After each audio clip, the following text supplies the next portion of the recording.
Have you ever had somebody leave you and they thought when they left you that you wasn't gonna make it? Send them a picture. Do a selfie. I want to check your stability today, okay? I want to check your emotional stability. Are your emotions stable? You don't have to have a perfect person to have a marriage. You don't have to have a perfect job to pay the bills. You can make it on broken pieces. Stop focusing on what you lost and start living on what you've got left. The key is what we do in our times of pain. Pain will change us. Heartache, loss, disappointments, they don't leave us the same. If you go through a divorce, a friend betrays you, eventually that will pass. You'll get through it, but you will be different. Now, how the pain changes you is up to you.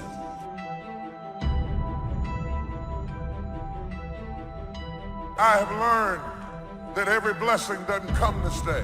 Every relationship wasn't meant to last. Every friend is not going to be a lifelong friend. God will send people in your life for a season because you needed that at that time in your life. And if they walk away, don't stand there at the tomb of what used to be and cry over what was, because if you'd have needed them for the future, they would have stayed. You can come out bitter or you can come out better. You can come out defeated, giving up on your dreams, or you can come out with a new passion, excited about the new opportunities in front of you. All of us experience pain. My challenge, don't just go through it, grow through it. That difficulty is an opportunity to get stronger, to develop character. Anybody can give up. Anybody can let it overwhelm you, but you know what that's doing? Wasting your pain. That pain is not there to stop you, it's there to prepare you, to increase you, to develop you. You need to be your own best ally, your own best friend. Don't be against yourself. If you don't love yourself, you can't love anybody else. Come on, some of you, your biggest problem right now is you don't like yourself. You cannot impose your will on me, so you can wish it, you can want it, but you can't make me be what I don't want to be. You have to always keep your heart prepared for rejection. Never get so comfortable in the lap of the applause of men that you actually believe it, because it is easy to love people when other people love them. The hardest time to love people is when everybody turns against them and they're writing about them and they're talking about them and they're in the news and they're in the paper and they're everywhere. And that's why I exalt loyalty above everything else, because I appreciate most not the people who are with me when people are with me. I appreciate people who are with me when everybody turns against me and you knock on my door and say, I still love you. Now you got clout with me.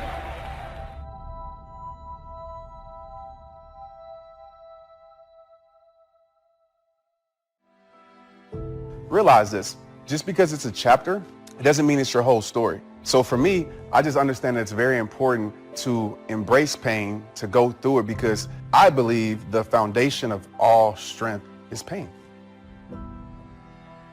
I've gotten rid of all my problems because I have a choice. Nobody wants to hang out with negative, dark, and dysfunctional people, including certain people in my family. I don't need no negative energy, homie. I want to wake up every day and smile. This is a softened generation. So if you have any mental toughness, any ability, if you have any fraction of self-discipline, the ability to not want to do it but still do it. But if you can get through to doing things that you hate to do, on the other side is greatness. I'm training my mind and my body and my spirit so it's all one, so I can handle what life is going to throw at me. Because the life I've lived, it throws a whole bunch at you. And if you're not physically and mentally prepared for that, you're just going to crumble and you're good for nobody. Because on the other side of that is your growth. On the other side of that is strength. Even in going through pain, like I look at pain as a positive thing. I'm not talking about putting yourself through pain on purpose, but it's just like working out. You know, the only way you're going to get strength in your life is if you go through that hard moment, that tough moment. Successful people know how to change with the times. They don't get stuck in a rut, doing the same thing the same way year after year. They're constantly evaluating where they are and what they're doing, and they make adjustments so they can improve. Life is hard. It's tainted by malevolence and betrayal. That can make you bitter. You need a meaning to offset that. Where's the meaning to be found? Not in rights, not in impulsive pleasure, but in responsibility. You take responsibility for yourself. If you're good at it, you have some excess left over to take care of your damn family. Those are heavy burdens. You pick up the burdens, you find that's meaningful. The best way to pick up the burden is to continually improve yourself. And that's where the meaning is to be found. And so that meaning is in the continual self-transcendence. That's letting your old self die and the new self be reborn. And just because something worked 5 years ago doesn't mean it's still going to work today. We have to stay open for change. And this is why many people don't have any enthusiasm. There's no freshness in their life. Every time an opportunity comes for change, for increase, because they're not used to it, they shrink back. They don't realize that's what's keeping them from going to the next level. Everything you imagine is a preview to a coming attraction. Once you understand that, it opens up a wide range of things and possibilities. Imagination is everything. It's the preview to life's coming attraction. That simply means everything that's in your imagination is a preview of a coming attraction that God has for you. That's why he puts it in your imagination.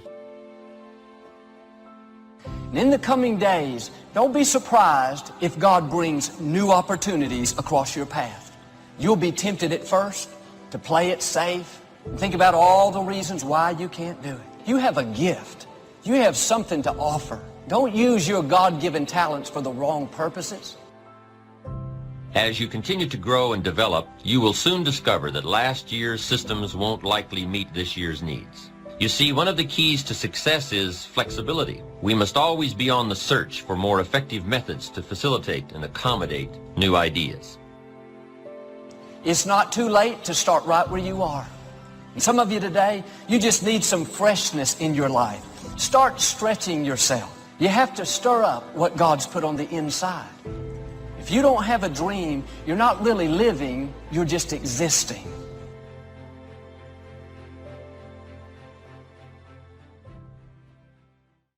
Just check the circle of your friends, because the company you keep tells a whole lot about you. The people around you, the more time you spend with them, I don't care who you are, you're going to become like them. The friends in your life are shaping the future of your life. We're not talking about acquaintances. We're not talking about friends at work. We're talking about our circle of friends. A lot of people don't ever do the things they're capable of doing because they allow themselves to go along with the crowd, following the crowd. And they find themselves in relationships with people who are addicted to mediocrity, and they allow their behavior to influence their behavior, following the crowd. Many people don't do it because of the fact that they allow their lack of self-confidence to immobilize them.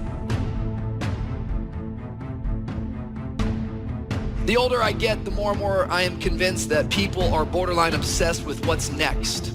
I think it's important that you have a vision for your life, and I think it's important that you have an idea of where you're headed, but if you're not careful, you'll get so obsessed with what's next that you'll miss out on what is right now. If you're in college, everyone's like, where are you gonna work? You work for a little while as a single person, everyone's like, when are you gonna get married? You get married, everyone's like, when are you gonna have kids? I'm like, when are you gonna shut up? People are always pushing us into the next season. Because there is this notion and this idea that somehow the grass is green over the fence on the other side. But it takes a mature man of God to recognize the grass is not greener on the other side. The grass is simply green where you choose to water the grass. Some of you have been doing time on a deadbeat job, and every morning you have to make yourself get up out of the bed and go to work. Pull a smile on your face, because you know you're just serving time. I don't care how bad it looks. I don't care what the circumstance is. Keep the faith. God has not forgotten you. Keep the faith. Just as God has divine connections lined up for you, people to encourage you, push you forward, He's also lined up people that will try to stop you, discourage you, try to make you look bad. And if you don't understand this principle, you'll get discouraged. That opposition wasn't meant to stop you. It was meant to establish you. When you overcome it, you will not only step into a new level of your destiny, but everyone around you will see the favor of God is on your life. Well, I think the things that are bad that happen in life can either teach you or break you. And you got to decide what you want them to do. I vote that you allow it to teach you. I vote that you learn from these people, that you learn how to forget about the past, that you learn how to ignore people that are negative, that you learn to control your vengeful ideas, and that you learn to move on into the future where you're going to meet better people and better times are to be had. That's what I would recommend. Your miracle is never in what you lost. It is always in what you have left. And so when you start looking at what you have left, stop grieving over what you lost. Because if you needed it, you wouldn't have lost it. It might only be a pot of oil, but if it's left, the miracle's always in what's left.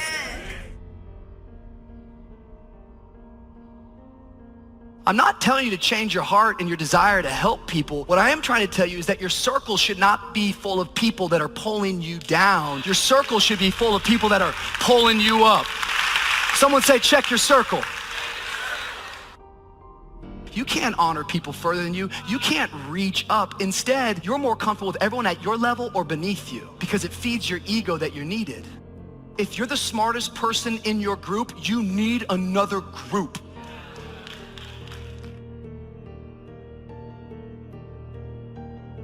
Everything magic is challenging, but once you figure out the challenge and go for it, then the magic occurs. Let me tell you how magical people working together is. If 2 or 3 agree on a common purpose, nothing is impossible.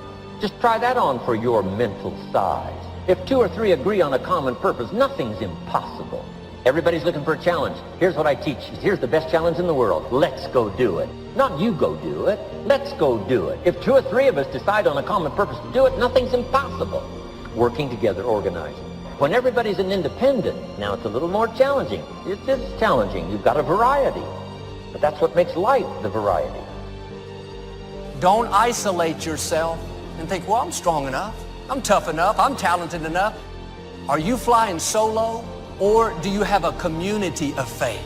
People flying with you, watching over you, encouraging you, inspiring you. Here's one of the powers of working together, shared testimonials. If I've got somebody new and you're there and I'm there, I give them my testimonial, you give your testimonial. Maybe what tips the scales in getting me a new person is not my testimonial, but my partner's testimonial, somebody I'm working with. Shared testimonials are so powerful. That's why working together is powerful. Now, working by yourself is okay. All this stuff is okay. Everybody needs to know, though, where are the advantages? You can be good by yourself, but you can't be great by yourself. You won't become all you were created to be without the right people around you. You can go 60%, but when you get in formation, when you have a family of faith blocking for you, praying for you, encouraging you, you'll go 40% further. Every time we come together, you're being refreshed, re-energized. It's like your batteries are being recharged. What the weak took out of you, God is putting back in you. You support what they're doing. You try and build a relationship with them. That's what you try and do. This part of this that we're talking about, the competitiveness. Like if they want to maneuver and try and make you look bad and jump in the spotlight and try and get all the credit, it's fine. Let them do it. And everyone is going to see what they're doing. And they might not see it immediately, but they will eventually be found out. So do your best to support them. Do your best to help them. Do your best to build the relationship. Make the mission the most important thing, not the little politics that you're about to dive into and get involved in. Don't make that the primary thing. Make the primary thing accomplishing the mission. I want you to be able to say something to yourself that will enable you to maintain a level of integrity with yourself. That when you say this, even when you face tremendous setbacks, it will be a benchmark to keep you in the game, to keep you moving forward and experimenting and readjusting your strategy and your plan of action, continuously looking for ways to win. So what is that something? When you got an idea, you want to move on. You might not have the money. You might not have the education. You might not have the support or the resources you need. What is that something that can keep us going, that will enable us to act on our dream? What's one of those keys that will begin to help us to discover the secrets to our dream. Here's what I want you to repeat after me, please, with power and conviction. Say, it's possible. That's all I want you to do when you look at your dream. Just say to yourself every day, it's possible. Just say that every day to yourself, it's possible. Because what does that do? See, it begins to change your belief system. See, the way in which we operate, ladies and gentlemen, it's a manifestation of what we believe, what's possible for us. Whatever you've done up to this point, all that it really is a duplication, it's a reproduction of what you believe subconsciously that you deserve and what's possible for your life. Most people operate out of their personal history, out of their memory, things they've done, things they've experienced, things they've seen, things that they have observed. What I'm suggesting that you operate out of a larger vision of yourself. I want you to see yourself doing what you want to do, experiencing what you want to experience, having what you want to have, doing what it is that gives your life some meaning and value. Operate out of your imagination, not your memory. Because whenever you look at where you want to go, I'm wanting to warn you, you will have some conversation back here after you go through the data that you've experienced in life saying you can't do it. And so what you want to begin to do is ignore that inner conversation. Well, most people, ladies and gentlemen, when something happens to them, what they do is they begin to believe that that's the way it is. That's the way it's always been. And they can't see the possibility of it being any different. Example, before April 1954, the common belief, the universal belief, because it had been tried again and again and again and people had failed, the belief was that man was not physically capable of breaking the 4-minute barrier, that he could not run a mile in less than 4 minutes. That was the belief on the planet. It had never been done. But here's what happened, ladies and gentlemen. Roger Bannister came along and he broke the 4-minute barrier. Now here's what's significant about that. Since that time, up to this day, over 20,000 people have done it, including high school kids. What changed? 20,000 people, what changed? Here's what happened when they got on the track. They knew it had been done. What is your motive for action? What is it that drives you in your life today, not 10 years ago, or are you running the same pattern? Because I believe that the invisible force of internal drive activated is the most important thing in the world. I'm here because I believe emotion is the force of life. All of us here have great minds. You know, most of us here have great minds, right? I don't know if I'm in the category, but we all know how to think. And with our minds, we can rationalize anything. We can make anything happen. We can, I agree with what was described a few days ago about this idea that people work in their self-interest. But we all know that you don't work in your self-interest all the time. Because when emotion comes into it, the wiring changes in the way it functions. And so it's wonderful for us to think intellectually about how the life of the world is, and especially those who are very smart. We can play this game in our head, but I really want to know what's driving you. And what I'd like to maybe invite you to do by the end of this talk is explore where you are today for 2 reasons. 1, so that you can contribute more. And 2, so that hopefully we can not just understand other people more, but maybe appreciate them more and create the kinds of connections that can stop some of the challenges that we face in our society today. They're only going to get magnified by the very technology that's connecting us, because it's making us intersect. And that intersection doesn't always create the view of everybody now understands everybody and everybody appreciates everybody. So I've had an obsession basically for 30 years. And that obsession has been what makes the difference in the quality of people's lives. What makes a difference in their performance, because that's what I got hired to do. I got to produce the result now. That's what I've done for 30 years.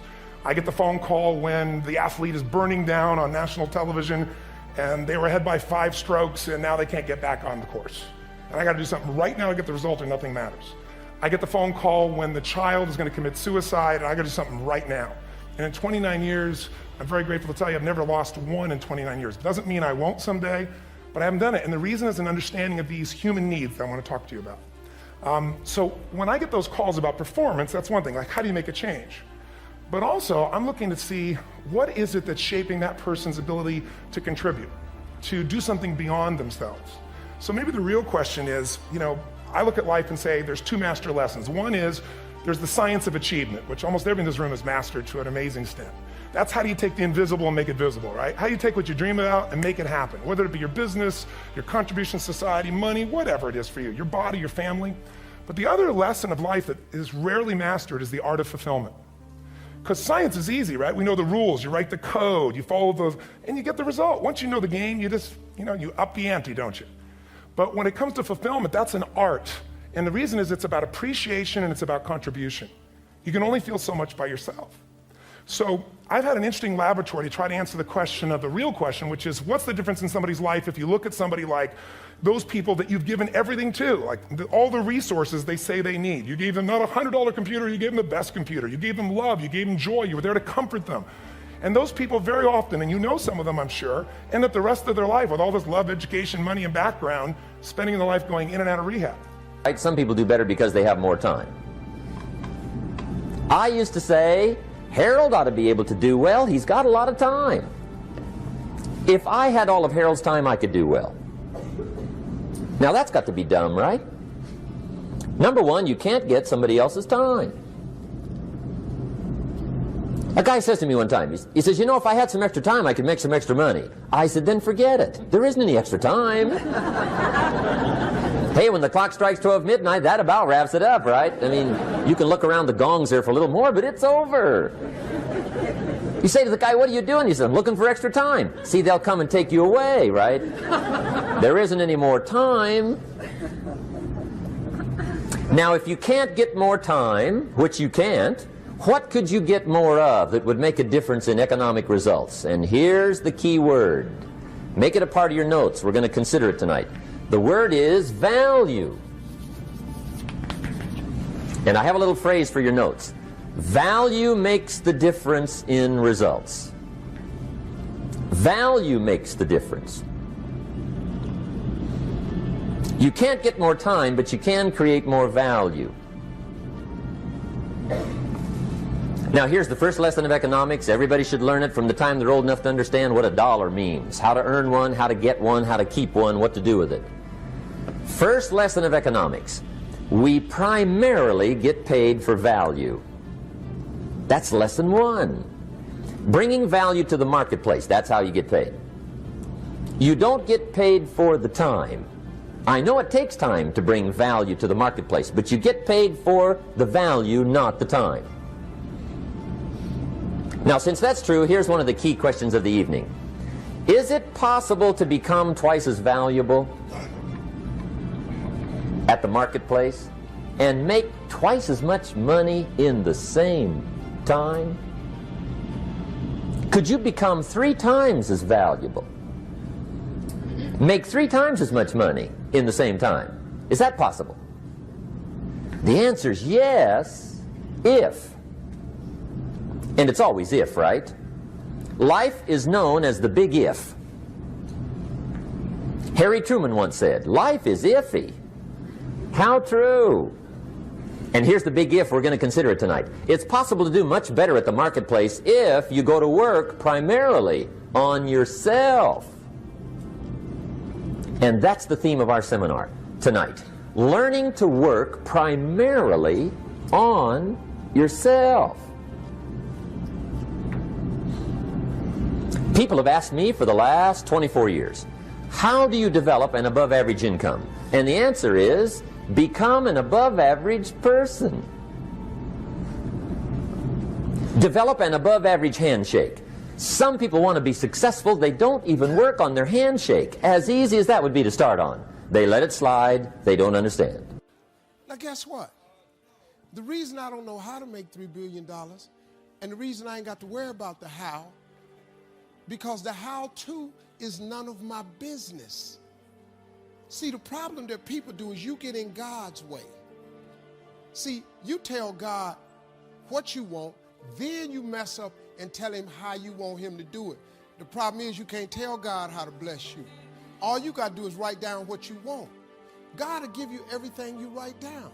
I'm telling you, it used to be a lot of stuff on here I had to take off. You don't see no cars on here because they all in the garage. I'm telling you. Everything I have ever put on this board eventually comes true, because the scripture says this: write the vision and make it plain, so that he who reads it, that's me reading it, will run to it. And even though it tarry means take a long time, even though it tarry, wait for it.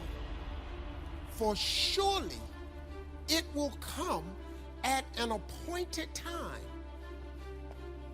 You're gonna get it, it's just at the appointed time. The problem is, he don't ever tell you when the appointed time is. That's the trick. You gotta keep the faith. It's going to happen. See, my first vision board I wrote when I was 10. I didn't know it was a vision board. The lady asked me what I want to be when I grow up. I wrote I want to be on TV. I wrote it at 10. I kept that paper till I was 27. I read it. I flunked out of school. I'm on my third marriage. I lost everything twice. I've been living in a car for 3 years. But I kept reading my paper. Guess what? I'm TV star. I'm on TV. This is how this works. Now, I wrote it at 10, but surely it will come at an appointed time. I did not get on TV till I was 38, but my appointed time was 38.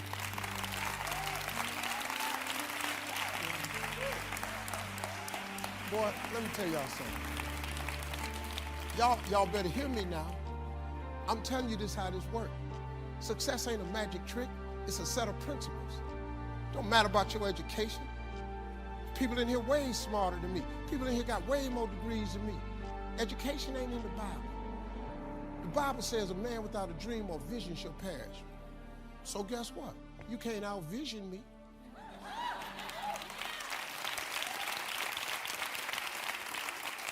Your key is, don't let nobody out-dream you, and don't let nobody outwork you. That's how you get the life of your dreams. You don't need no education. Harvard ain't in the Bible. It's not in there, man. USC ain't in the Bible. It ain't in there. All them principles of success is, I bet you if you write it down, God's promises don't ever come back void. You know what that means? That means God don't say nothing he don't make true. Now you believe that now. This world gonna end one day.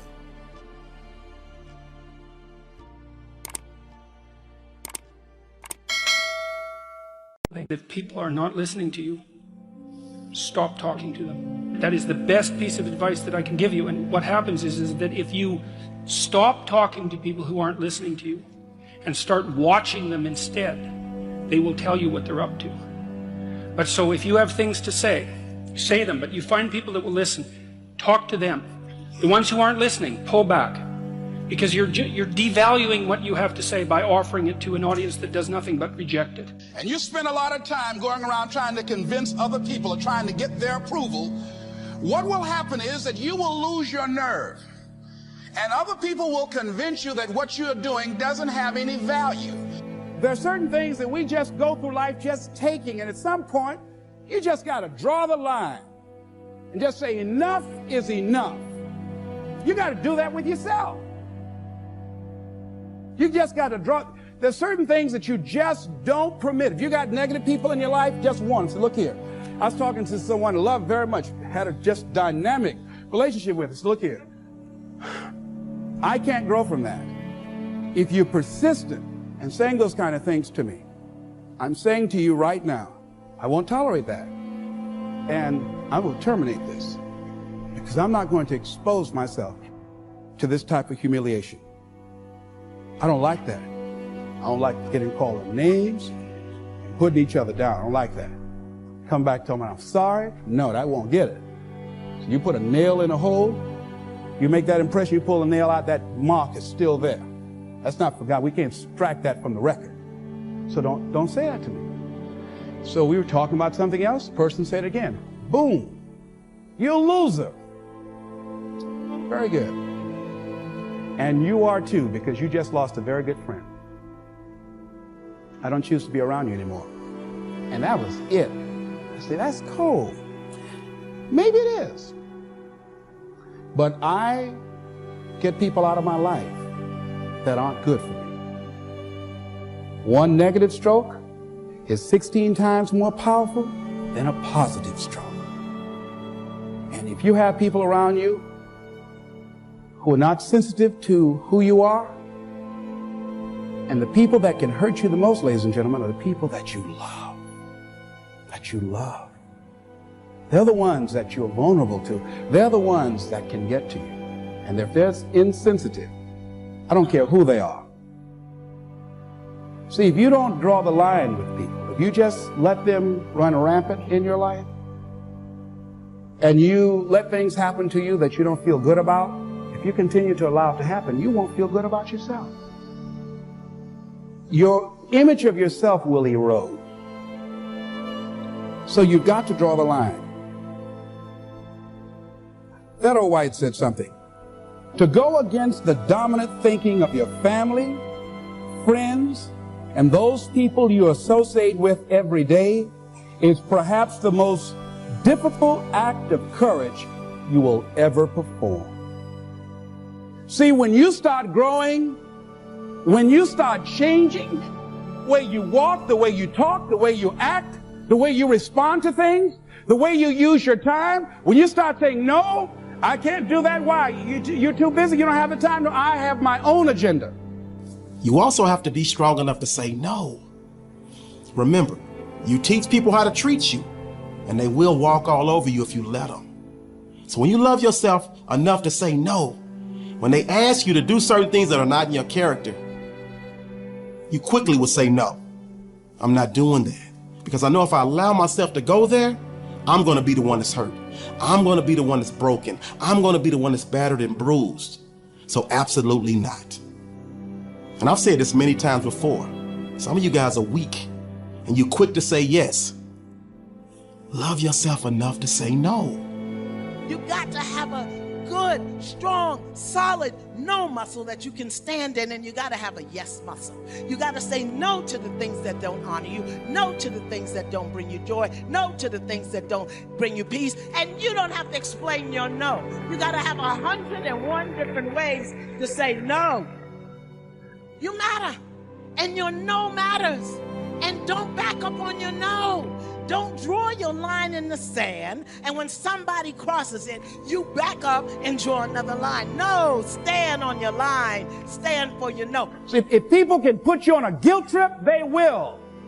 And use you and abuse you over and over and over again. You got to draw the line. You have to draw the line on them. I think it's really important in any relationship that you ask yourself this question. What is my cost for being in this relationship? Because there's a cost. In every relationship you're in, there's a cost. And you have to ask yourself, what is the cost of being in there? If the cost is you have to lose yourself, you can't be who you are, do what you do, you can't be the person you are because you must conform to them in order to coexist peacefully, the cost is you. If the cost is you have to work at it, that's okay. The cost is you have to make some sacrifices, that's okay. But ask yourself in every relationship you're in, what's the cost for being in this relationship? And you'll see real quick whether it's worth the price or whether it's not. Basically, what you're saying is if you got haters around you, in your family or not, you got to get them out of your wagon. Have you ever taken an idea to a person, or no matter what you take to them, it's not a good idea? Right. It's just something wrong. You know, when I share an idea with you, and you don't show me how to make that idea work, all your conversation is why it won't work, yeah. I immediately end that conversation. I'm not interested in why it won't work. That's going to arise on the journey. I just need to know, can you feel what I'm saying? Are you on board with it? Do you have a suggestion how to make it work? The moment I hear, well, you know, I don't think that'll work. Okay, cool, thank you. And I'm gone. You know, one of the things that Maya Angelou used to always say to me, and I love this, I actually said it at her memorial service. She used to say to me, because in the beginning, it used to bother me so much when people would talk about the haters. And she used to say to me, baby, those people can't hold a candle to the light that God already has shining on your face. Yeah. Can't you see the light that God has shining on your face? And so I learned to focus on the light that God has shining on my face and not worry about the people who are trying to put up a candle and burn it. Don't go through life feeling like you're powerless. Victims are people that are powerless. You're not powerless. You are powerful. You direct the power in your life. Whatever your life is right now, it is a duplication of your consciousness. It's a result of how you have decided to use your power. That's all it is. That's not who you are. That's just a perverted use of your power that you aren't satisfied with. And you've got the power to change that. Wherever you are, how, I don't know. But I know you've got the power to do that. But you don't know what has happened to me. It really doesn't matter what has happened to you. See, the only thing that really matters is what are you going to do about it? That's all that matters. That's all that matters. You can allow it to destroy you, or you can allow it to build you up.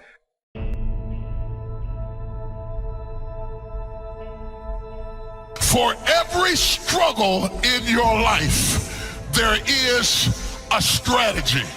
They didn't get it either. I'm going to try y'all. For every struggle in your life, there is a strategy. They got it. On the outside, people don't look broken. You don't see bruises, and you don't see scratches, and you don't see scrapes, and people don't walk around in a big cast, and so you can't tell with the naked eye. The problem is that there's a malfunction on the inside. So many times, depression, what it feels like is this, that I'm so afraid to share what's going on the inside because I'm afraid it might destroy you. So what I do is I bury it on the inside of myself only to destroy myself. When it comes to things that really matter in life, I think all of us know that better is a perspective. You know why you think some people's lives are better than yours? Because you see the part that they show you. They might have a better house, but I wonder what goes on inside. And see, you don't know which one's better.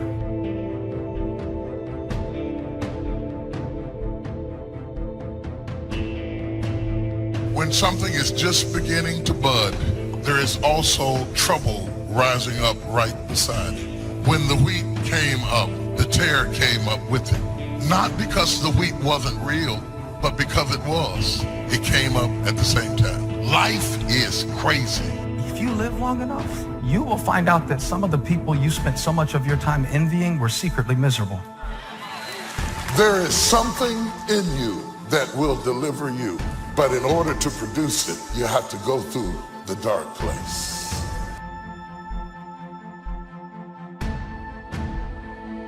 You will grow through what you go through. You will grow through what you go through. We got to go backwards to get better. We got to go all the way back to get better. I have to be comfortable in my life to accept that sometimes loss is the way to gain. To know that sometimes the most painful moments are the most purposeful moments. I have to be comfortable in my life to stop comparing myself so much with people who are not meant to be the standard anyway. Now, I don't know what you're facing today, but I know this, everybody in this room is facing something. If it ain't nothing but life. If you don't have nothing to fight but life, if everybody likes you and you're just as beautiful as you can be and as healthy as an Olympian, if you deal with nothing but life, life will try you to the breaking point.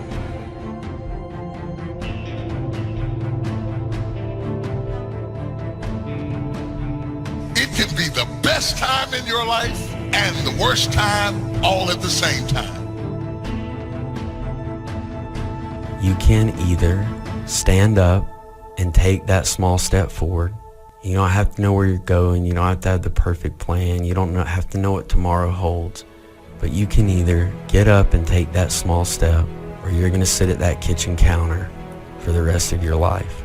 And now, years later, I pushed through those hard times and I realized, and I truly believe in now, that the smallest of steps eventually completes the grandest of journeys.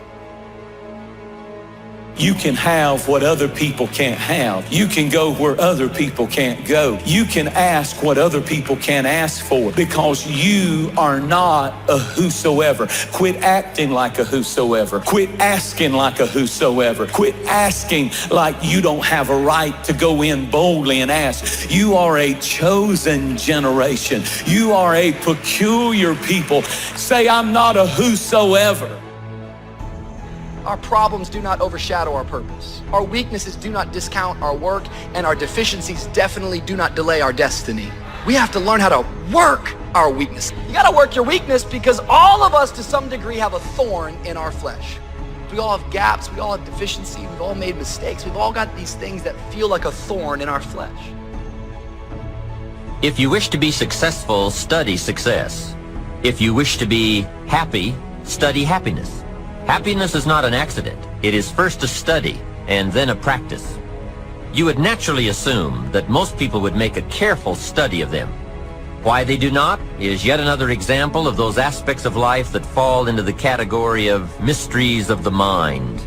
Remember, major keys to your better future are going to be ideas and information. Open people like to live on the periphery of boundaries, and they like to break boundaries between things, because interesting things happen when you think a different way, when you think outside of the box, so to speak. That's what open people do. They always think outside of the box, no matter what box you put them in. You know, and sometimes you meet people that are so open that they're completely disorganized. Their thought process is almost completely associational, like a dreamer. They just jump from one thing to another, and they're very interesting to talk to. It's very hard for those people to get their lives together, because they're interested in absolutely everything, and their attention just flits all over the place. If we have any lack, it is not because we lack money or opportunity or resources. It is because we lack ideas that have taken form from information. If you search, you will find. So that is the way to discover ideas and life-changing information. Search. In order to find, you must search. You must go and engage in conversations with people of substance. You must go looking, go searching. Rarely does a good idea interrupt you. And as you make a diligent search, you will find just the ideas you need. Everybody's been through some shit in their childhood. Alcohol and drug abuse, family members, grandmother, family dying, and it all sets you back. It's a setback for a setup to get to the ultimate blessings. And I came to speak to somebody today who has some triumph in your life, but you've also got some trouble. You've got some joy in your life, but you've also got some sadness.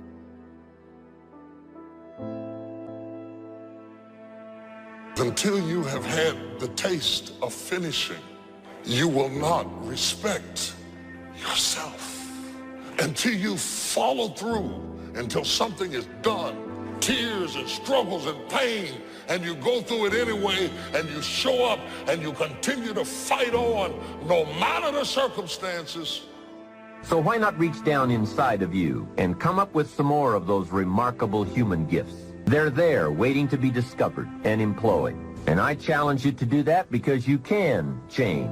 If you don't like how it is for you, change it. If it isn't enough, change it. If it doesn't suit you, change it. And I challenge you to do all that, because you can change. See, you don't ever have to be the same after today, only by choice. Now for the process of change, just a philosophical pronouncement won't do. It takes more than that, and it takes more than enthusiasm. You can get all excited about lifting 200 pounds until you get to the gym. Then you need a new excitement, and the new excitement is discipline. Discipline, the major step to human progress. If there is one thing to get excited about, this is it. Get excited about your ability to make yourself do the necessary things to get a desired result. That's true excitement. Really making personal changes calls for 10% inspiration and 90% perspiration.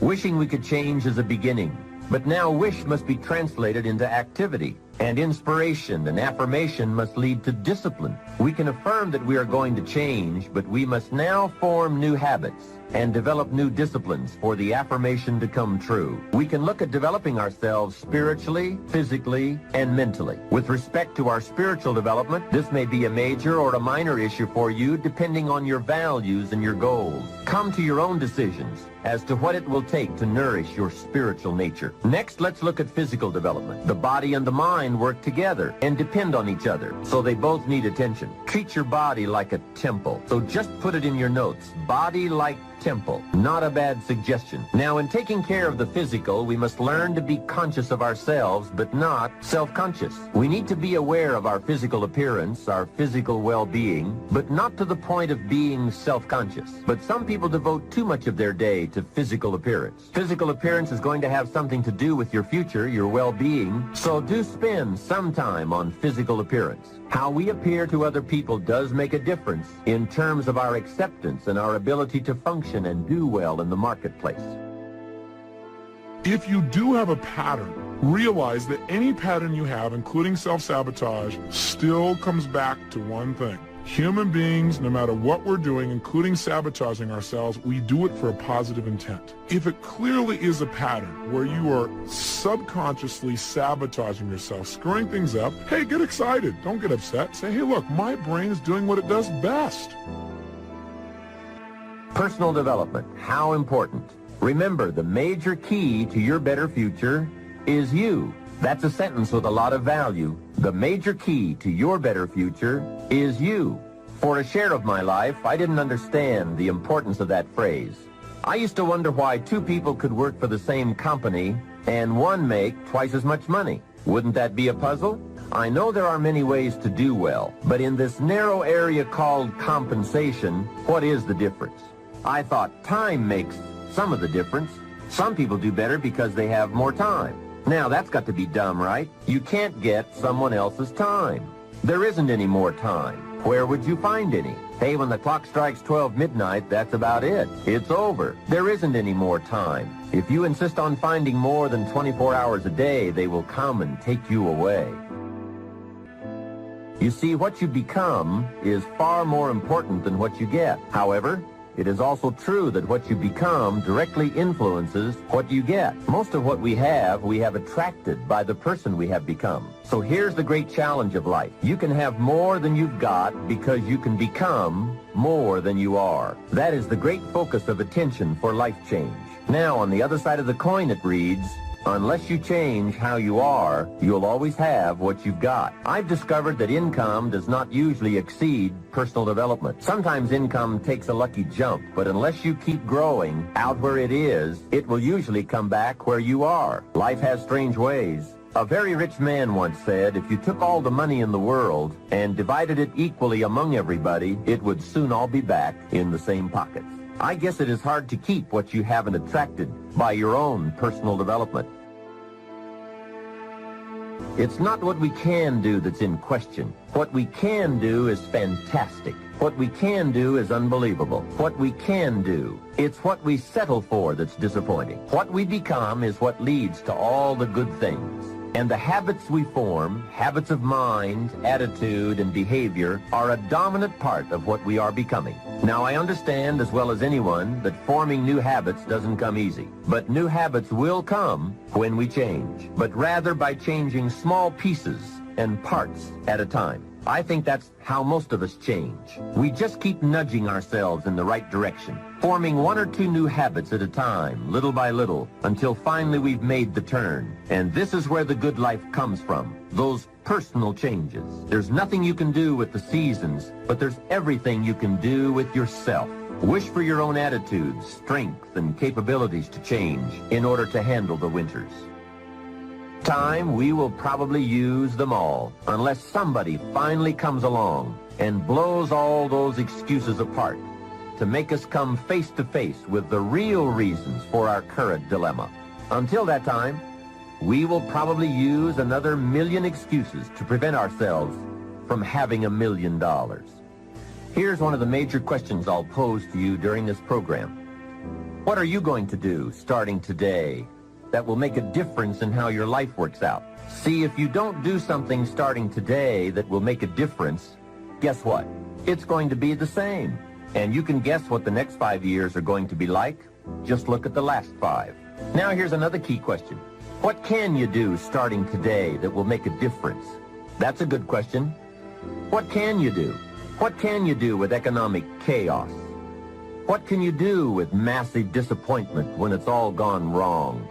What can you do when it won't work, when you've run out of money, when you don't feel well, and it's all gone sour? What can you do? Well, let me give you the broad answer first. Here's what you can do. You can do the most remarkable things, no matter what happens. Hey, people can do incredible things, unbelievable things. A man can do the most amazing things with the most impossible circumstances. A woman can do the most remarkable things with the most disastrous circumstances. Hey, I found out kids can do remarkable things. That is, if they have remarkable things to do. I also found out if they don't have remarkable things to do, there's no telling what they'll do. For things to change for you, you've got to change, no matter what successes you've already achieved. Otherwise, it isn't going to change for you. I sure hope things will change. That seemed to be my only hope. If it wasn't going to change, I was in serious trouble. Then I found out it wasn't going to change, and I was in serious trouble. Hey, remember, it isn't going to change. Not long ago, I did a seminar for a group of oil company executives during their convention in Honolulu. Sitting around this conference table, one of them asked, "Mr. Rohn, you know some important people around the world. What do you think the next 10 years are going to be like?" I said, "Gentlemen, I do know the right people. I can tell you." So they all listened very carefully. I said, "Gentlemen, based on the people I know and from the best of my own experience, I've concluded that in the coming 10 years, it's going to be about like it's always been.